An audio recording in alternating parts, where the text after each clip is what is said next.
Welcome to Manager Tools. Today's cast, how to stop gossip. Today we talk about that age-old problem of how to stop intra-office gossip. Here we go.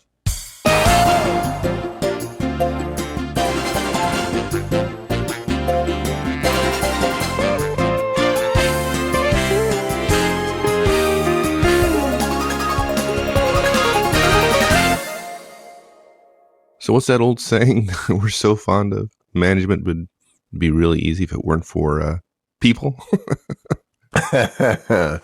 Yeah, I think that epigram was, I think a manager invented that, and he wasn't thinking about hiring. He wasn't thinking about promoting or developing or coaching. I think we think that manager was thinking about those people doing stupid, inefficient things like fighting and complaining and showing up late and wanting to leave early and dropping balls and Gossiping. Exactly. Yeah, man, that's a worldwide management problem. And it won't go away. Yeah. At least in some organizations. Yeah. You're a manager and you hear rumors that Bob said X about Terry's ego or Jane said Y about Darlene's skirt. Feelings get hurt. Work suffers. Somebody complains. And the mistake that so many managers make is they try to get to the bottom of things, which there's nothing there. There's no bottom. So what do you do about it? Right? Yeah, this cast is about how to stop intra-office gossip. And we've got 6 recommendations.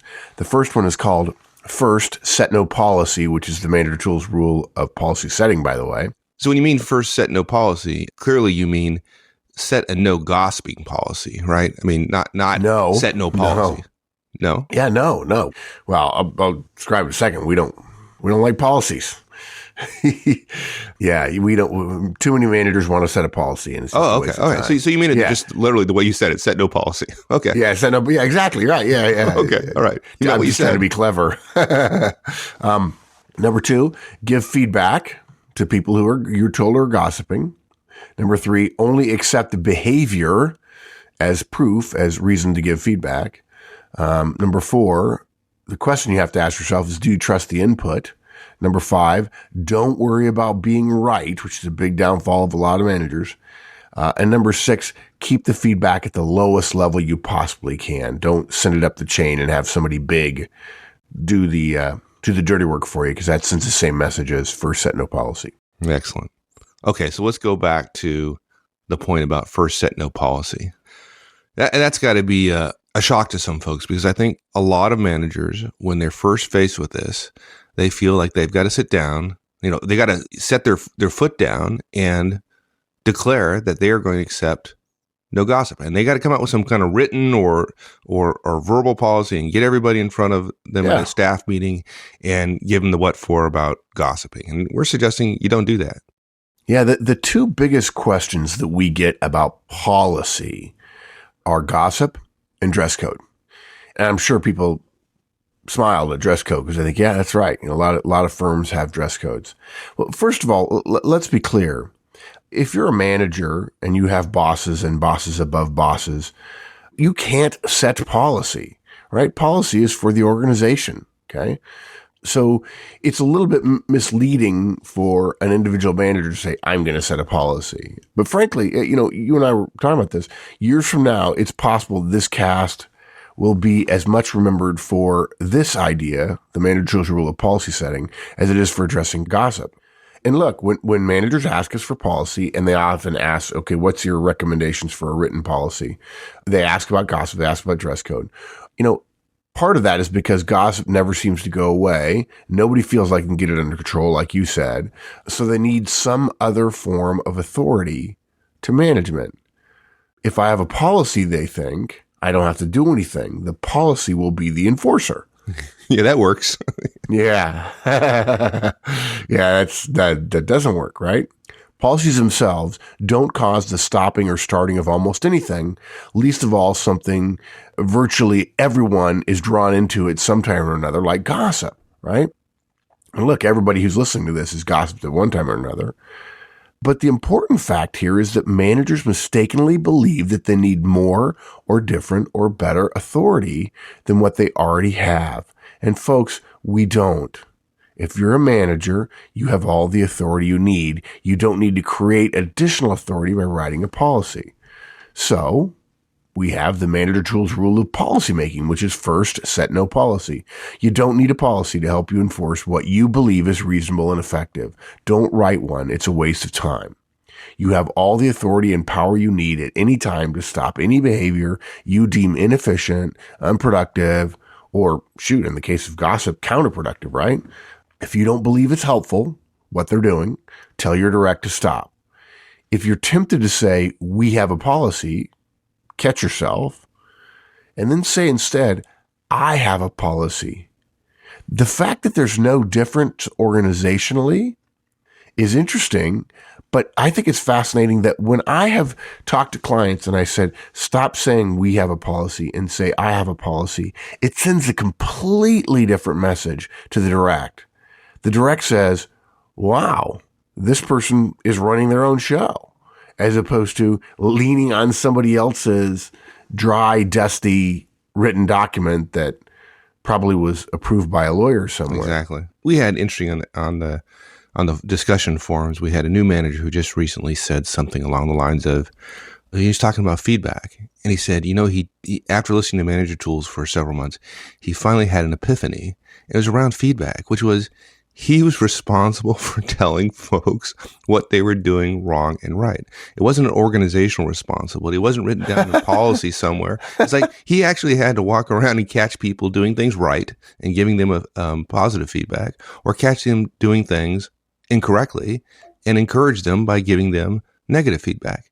And, I can imagine some people go, that sounds kind of silly. Of course that's true. Well, for new managers, it's not. He didn't know. It's not necessarily known. So yeah, exactly. It's a great point. Yeah, he didn't know, right? And you can make a case. You could easily, as the alien dropped in the middle of a large organization today, you could make the case that managers aren't responsible for that because managers aren't doing it. Now, local managers might be responsible for punishing people for things they see that are wrong. But yeah, I think that's I'm glad he had the epiphany. You're right. Yeah.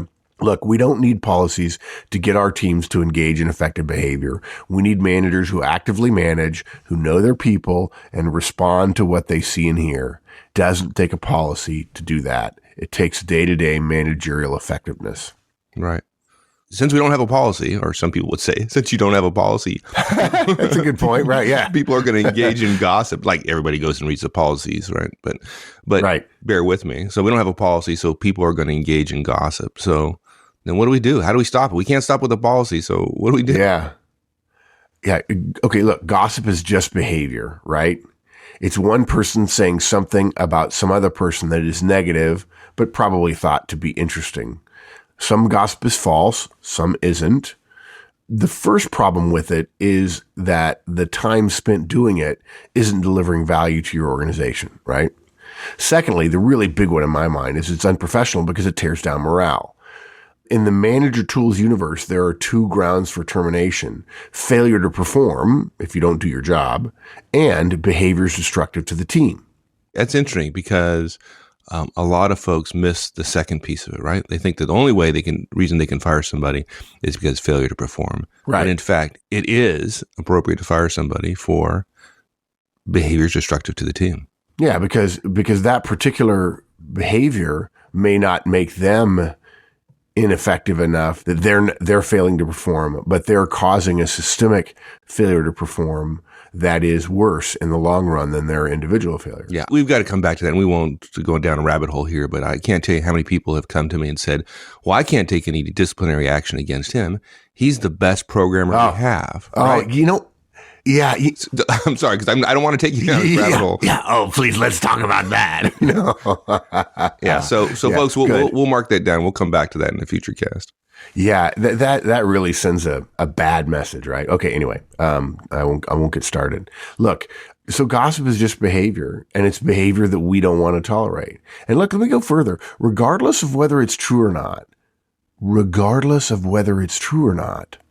all we need to know is that people who work for us, or for other people, hypothetically, are spending time in behavior. Again, that's all gossip is behavior that is detrimental to morale. That's all we need to know. Then immediately, if you're a professional, if you've had that epiphany, right, you know you have to do something about that. So then the question is what? And then we ask, what is the simple, direct, virtually immediate way to address a behavior problem when you're a manager? Okay. I hope all the longtime listeners have this in their mind already, because if not, we have completely failed. Yeah, exactly. And the answer, of course, is feedback. The manager tool's non-policy required, simple and direct way of addressing the inevitable problem of gossip is to give behavioral feedback to the people who are doing it.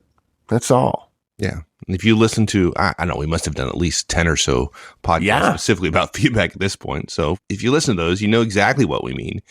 Well, frankly, even if you haven't gotten around to quite using it yet. Right. Yeah.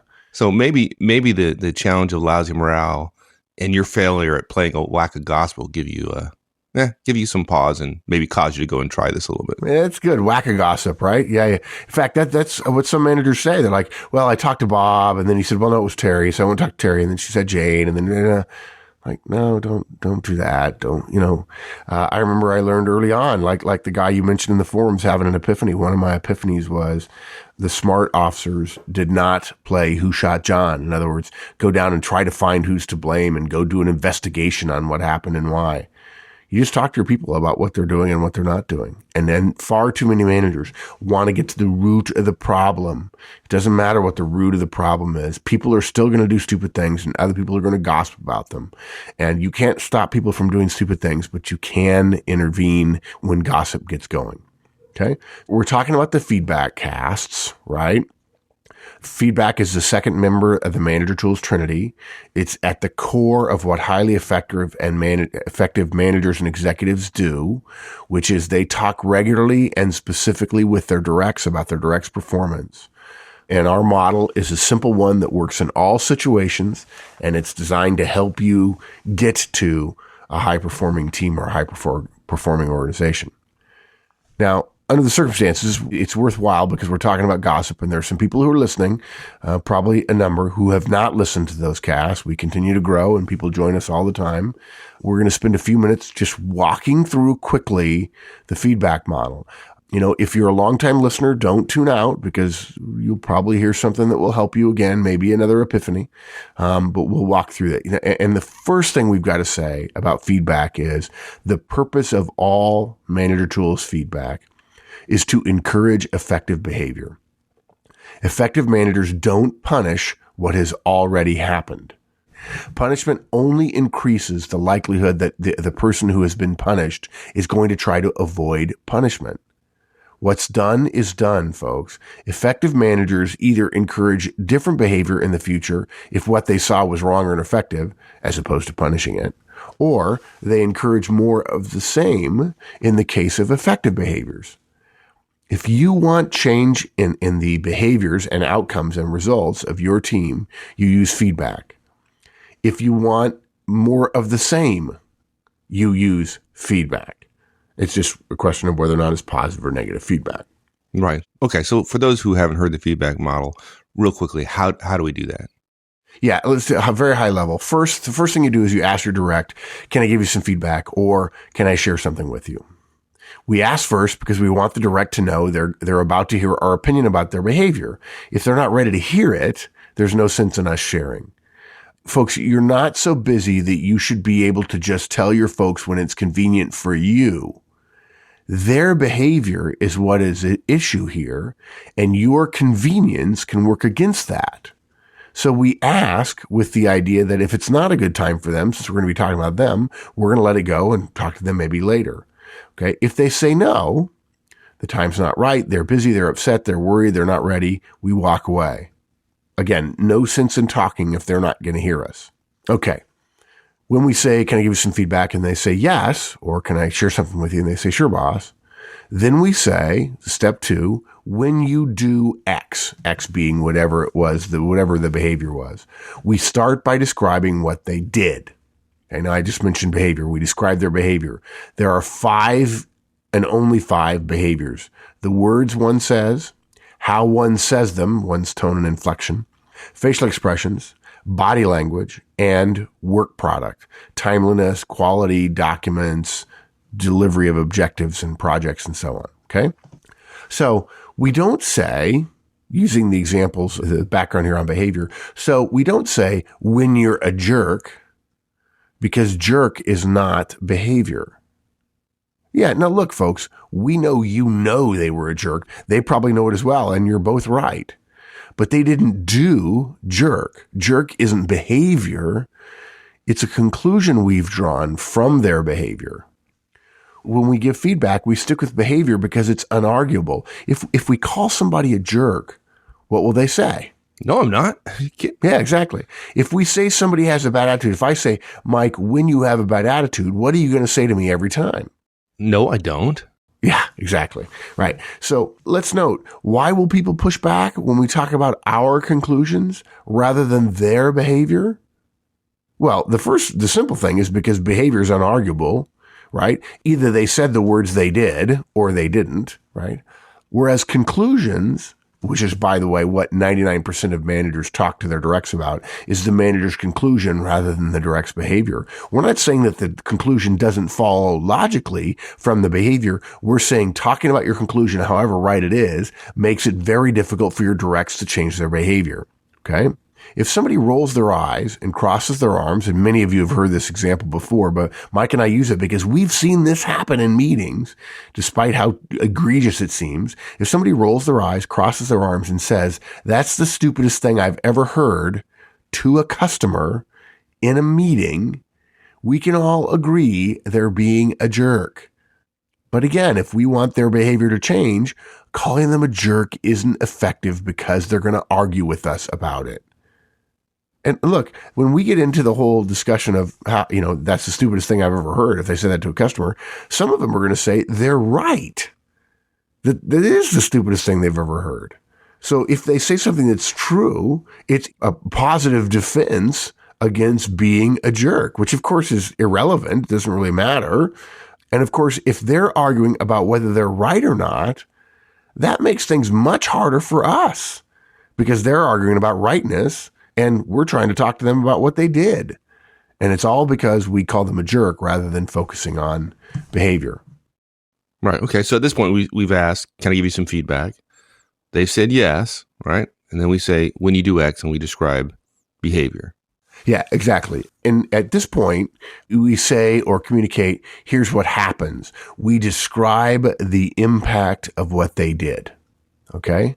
Be useful since we're talking about gossip. Give me some examples of some impacts of gossip that folks could use when giving feedback to their folks about this inappropriate behavior. I'll start with a couple of standard ones that many people have heard just to get us rolling, and then I'll give you several gossip ones. Okay, cool. And what I'll do is I'll combine steps 2 and 3. I'm going to combine when you do X, here's what happens. Okay. And in every single one, I'm going to start with when you. In the first couple, I'll use the here's what happened phrase to make clear the transition from you took an action and then this is the response. Steps 2 and 3 together are stimulus and response, action and reaction. But in the later ones, I'm just going to leave that out because I want people to get comfortable leaving out if they want. Okay. So here are 5 examples. When you're late, here's what happens. It slows us down. Okay. Another one. When you cross your arms. That's it. That didn't seem to take very long. Okay. No. So brief. Yeah.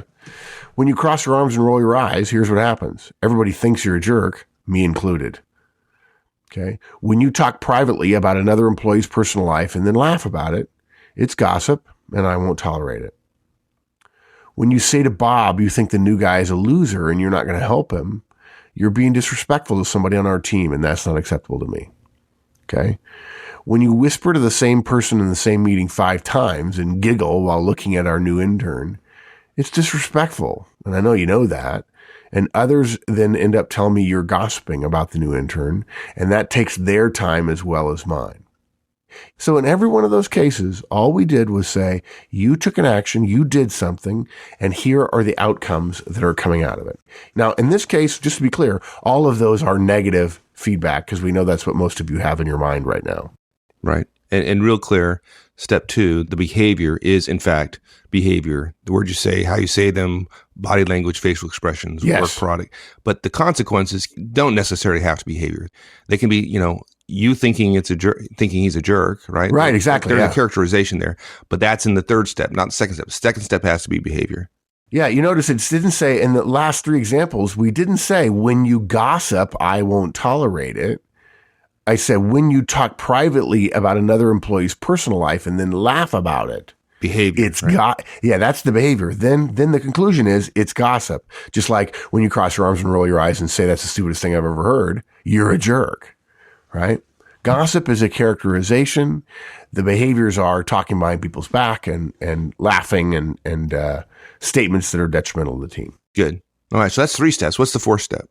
Yeah. Now we talk about the future because the whole point of feedback is to encourage effective behavior. And the word encourage by definition means we're talking about the future. We can't encourage the past. The past is already done. There's no encouragement to be done there. The final step, we agree on the future. If you're giving positive feedback, you say, thanks, keep it up. If it's negative feedback, we ask for different behavior in the future. We ask the direct to agree to change their behavior. It's as simple as, can you do that differently? Or will you please stop this for me? Can I count on you to stop talking about others behind their backs? What could you do differently next time faced with that situation? Those are all questions designed to get, now they're different questions, but they're all designed to get the direct to commit to new or different behavior. So what that means is we don't need a policy on gossip. We just need to address the behavior of it with negative feedback. When you're told that somebody is gossiping and you decide you have enough information to do so fairly, give the gossiper negative feedback about it. If it continues, there are steps to go through called systemic feedback and the feedback casts that'll help you with those really incorrigible situations. And we're not going to go into that now. The important thing I said there is, you're told somebody's gossiping and you have to decide that you have enough information to talk to them fairly.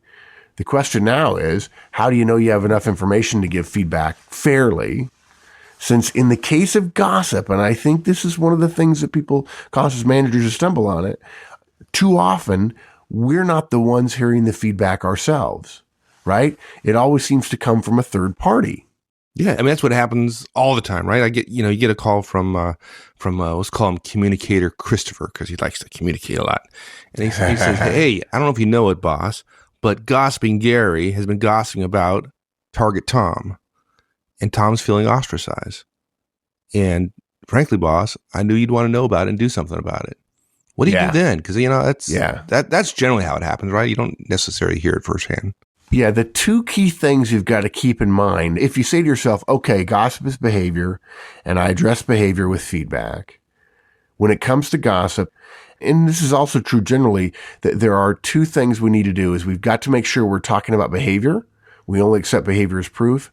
And we'll talk about that here for just a minute. And then in a little bit, we'll talk about whether or not you trust your source. That's the other thing you've got to be sure about before you go give them feedback about gossip. Okay.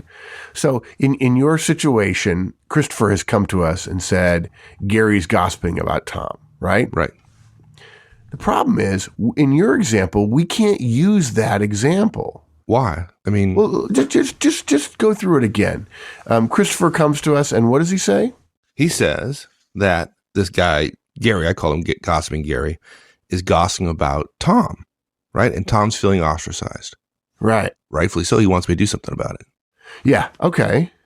But we can't use that, right? We can't give feedback about what you just told us because you haven't given us any behavior to talk to communicate to. I'm sorry. No, we wouldn't be talking to Chris. We'd be talking to gossiping Gary here, right?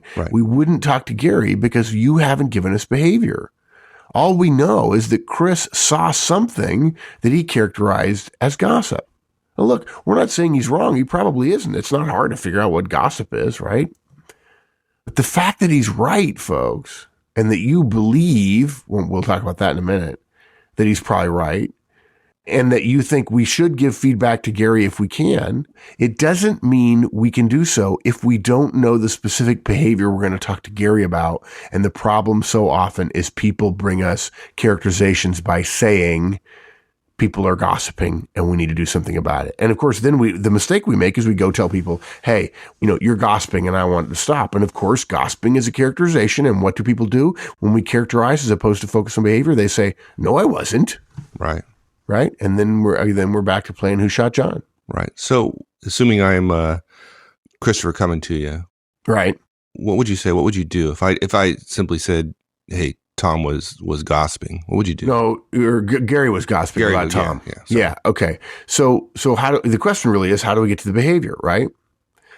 Okay. So here's what we do. We say, okay, what specifically did Gary say? When did he say it? Where did he say it? What words did he use? Did he name Tom specifically? And how did he do that? Okay. Now, this is just an example, but far, far, far too many reenactments of conversations that we hear are full of, from people like Communicator Chris in this situation, they're full of characterizations and not behavior. And you can't give feedback based on the characterization. So look, folks, it's actually entirely possible that Communicator Chris doesn't have the details we need in order to give feedback. Yeah. So what do you do then? Yeah, look, if you ask Chris for specifics and he doesn't have any, you don't do anything. You do nothing because you can't give feedback about characterizations. So you ask him, hey, look, I'm sorry, you're not giving me enough for me to go give feedback to somebody. And because Communicator Chris works for us, he's gotten feedback from us, right? He knows what feedback is, but you tell him, look, I need behavior and I'm not going to string somebody up, just because somebody said they were gossiping, because I tell you something else too. When people characterize a conversation, it keeps it intentionally vague. And that's the particular purview of people who want it to be vague because they want to use it against somebody. You don't do anything about this situation. You tell Chris, go. If it's a problem, it'll happen again, and come back and tell me what you heard, what you saw, what you heard. And I tell you, I'll never forget the time that a Communicator Chris came to me and said, hey, look, Joe's gossiping. You need to do something about it. I'm like, okay. And I started asking questions, and he said, well, actually, I'm sorry, I can't tell you what the behavior was because I heard it from Tim. And I said, you heard from Tim that Joe's gossiping? And now you're talking to me? I think I said something like, separate from the fact that we're wasting a lot of organizational resources on this one particular person gossiping. Gosh, don't you guys know how to solve problems? You don't kick it up the chain of command 5 levels. And if you start kicking the stuff up the chain of command 5 levels all the time, don't complain when all the decisions are made at the top, right? Right. So look, if you don't have behavior, you don't give feedback. If Chris never comes back, it's for one of two reasons, most likely. First, he doesn't know how to get the information you want, and he lets it drop. Okay, look, that's not good, but it's not that much different from him not having come to us in the first place. And by the way, folks, it's not a sin to not know everything in your organization, even when you're responsible for it, okay? But look, if the problem continues and Chris doesn't come back, either you'll see it or somebody else is going to bring it to your attention if it's egregious enough, okay?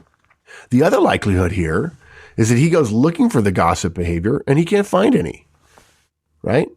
Now look, if you're into punishment, this isn't good because you want to punish that gossiper and now you don't have any raw material or any evidence to do so. Sorry about that.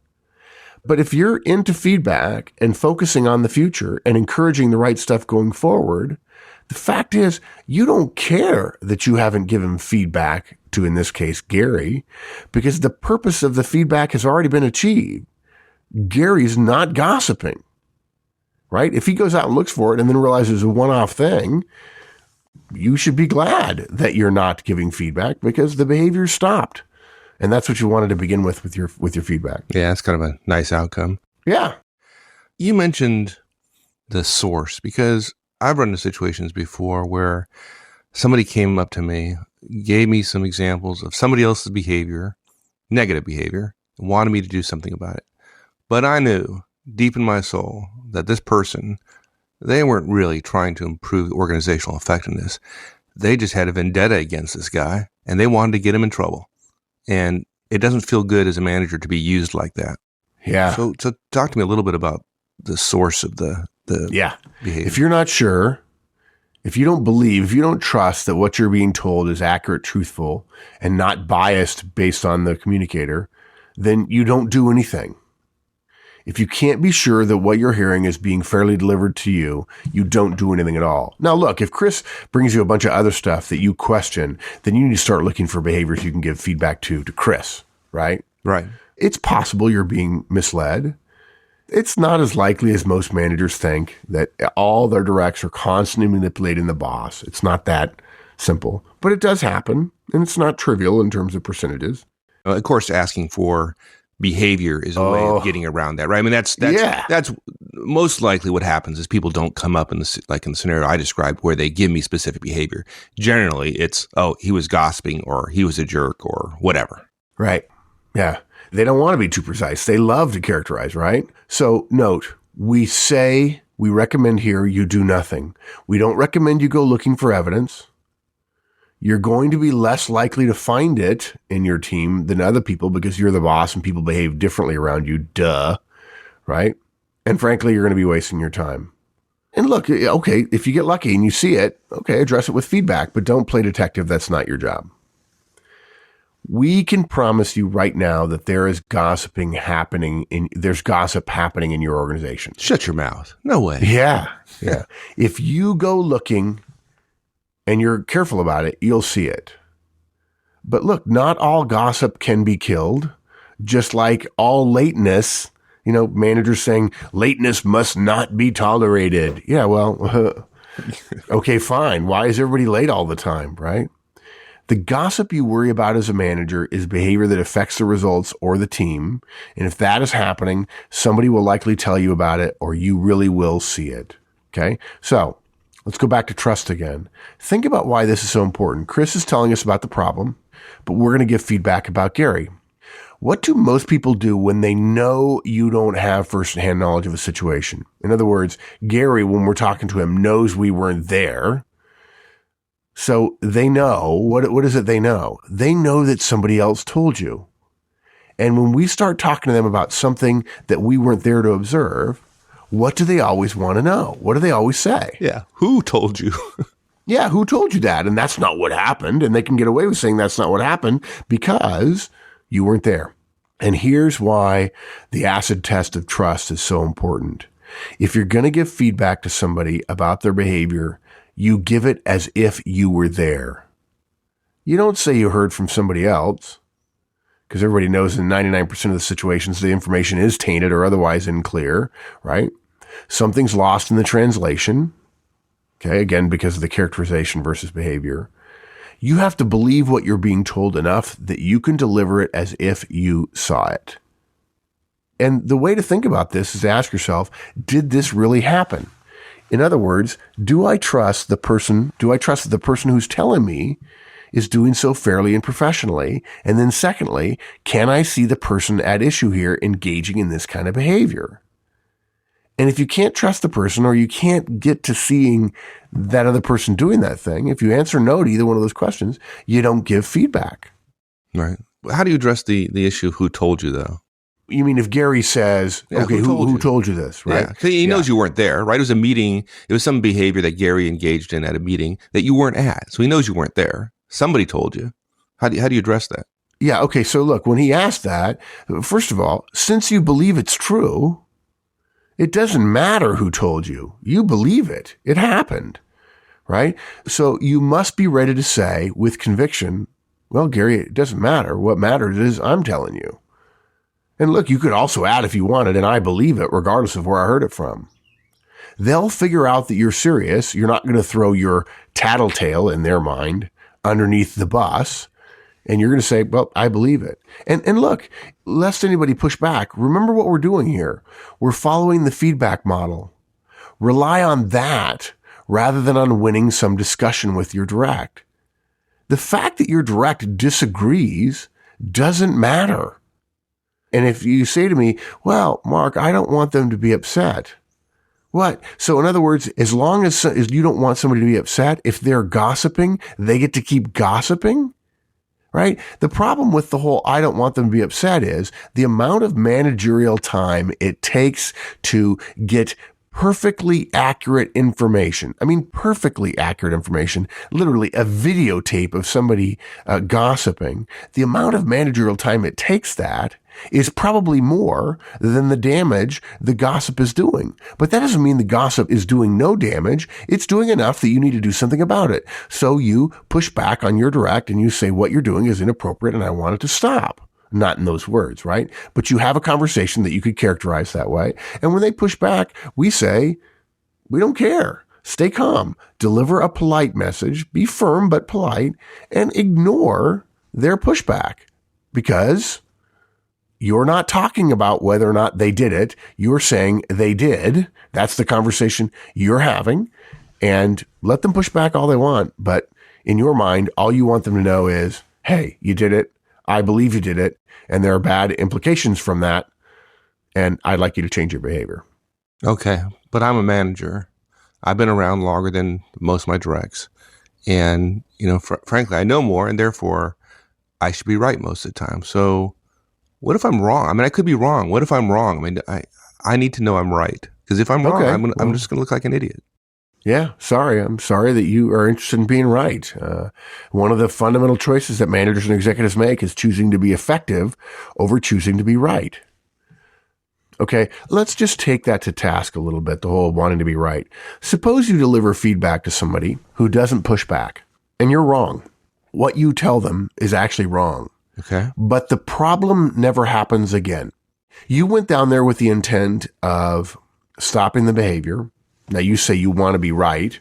And of course, in theory, you can't maximize two things. You can't maximize your rightness and your effectiveness about changing their behavior. You have to pick one or the other. You don't know my special math. I'm going to have some special. Yeah, exactly. Good. I forgot. I'm so sorry.